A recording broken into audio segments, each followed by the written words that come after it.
मित्रों, आपने भी कभी अपनी आंखों के सामने किसी की मृत्यु होते जरूर देखी होगी और वहां मौजूद लोगों को ये भी कहते सुना होगा कि अब इसके प्राण निकल गए हैं और इसकी मृत्यु हो चुकी है। परंतु क्या आपने कभी ये जानने की कोशिश की है कि आखिरकार ये प्राण अर्थात आत्मा शरीर से कैसे बाहर निकलती है? यदि नहीं तो कोई बात नहीं, हमारी आज की इस वीडियो में आपको इस प्रश्न का उत्तर जरूर मिल जाएगा, जिसका वर्णन गरुड़ पुराण में किया गया है। नमस्कार मित्रों, स्वागत है आपका एक बार फिर द डिवाइन टेल्स पर।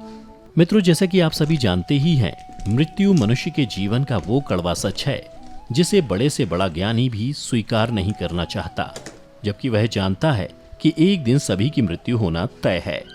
और जो मनुष्य इस सच को स्वीकार कर लेता है वह बुद्धिमान कहलाता है। तो चलिए अब जानते हैं कि आत्मा शरीर से कैसे बाहर निकलती है और इसके पीछे की प्रक्रिया क्या है। गरुड़ पुराण के 9वें अध्याय में वर्णन किया गया है कि मनुष्य के मुख, दोनों नेत्र, दोनों नासिका रंध्र तथा दोनों कान, ये 7 ऐसे छिद्र अर्थात द्वार बताए गए हैं जिनमें से किसी एक द्वार से सुकृति अर्थात पुण्यात्मा के प्राण निकलते हैं। अपान अर्थात गुदा से बाहर निकलने वाली वायु से मिले हुए प्राण जब पृथक हो जाते हैं तब प्राण वायु सूक्ष्म होकर शरीर से बाहर निकलती है। इसके अलावा यदि आपने कभी ध्यान दिया हो तो मरते हुए व्यक्ति के सबसे पहले पैर ठंडे पड़ते हैं, उसके बाद घुटने के नीचे का हिस्सा।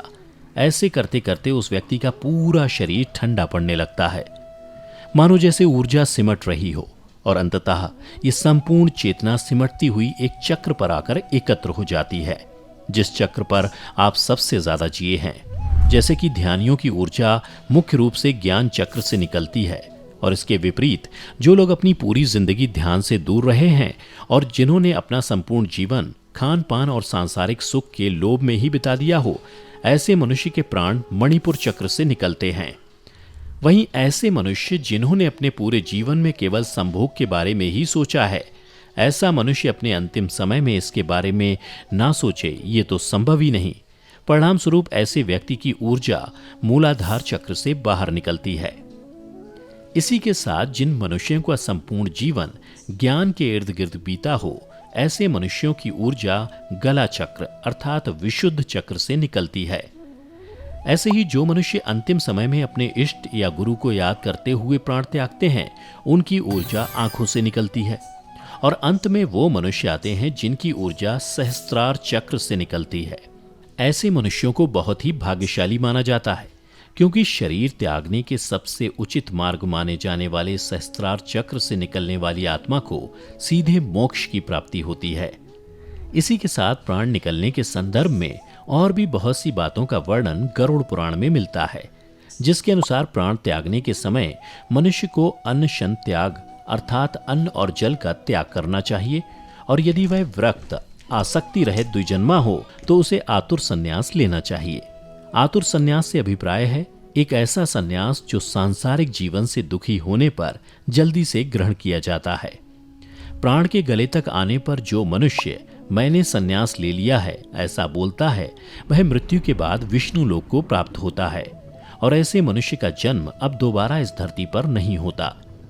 जो व्यक्ति मृत्यु से पूर्व कथित सभी कार्य कर लेता है, मृत्यु के समय ऐसे व्यक्ति के प्राण ऊपर के छिद्रों से सुखपूर्वक निकलते हैं। साथ ही योगियों के संदर्भ में गरुड़ पुराण में बतलाया गया है कि योगियों के प्राण तालु रंध्र से निकलते हैं। गरुड़ पुराण में शरीर से ईश्वर रूपी प्राण वायु से निकलने के बाद उस शरीर की तुलना एक ऐसे वृक्ष से की है जिसका आधार न होने के कारण वह गिर गया हो।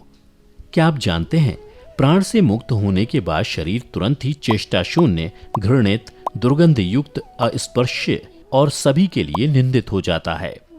मृत शरीर की 3 अवस्थाएं होती हैं, कीड़ा, विष्ठा और भस्म रूप। इसे आप ऐसे समझ सकते हैं, मृत शरीर में कीड़े पड़ते हैं, वो मल के समान दुर्गंध युक्त हो जाता है और अंततः चिता में जलकर भस्म हो जाता है। इसलिए क्षण भर में नष्ट होने वाले इस शरीर पर गर्व करना अनुचित है।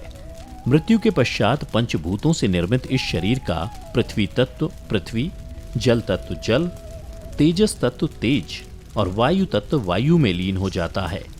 परंतु सभी प्राणियों के शरीर में स्थित सर्वव्यापी शिव स्वरूप और जगत साक्षी आत्मा ही एकमात्र ऐसी चीज है जो कि अजर अमर है, जिसका कोई अंत नहीं है, जो एक शरीर को त्याग कर दूसरे शरीर में प्रवेश कर लेती है।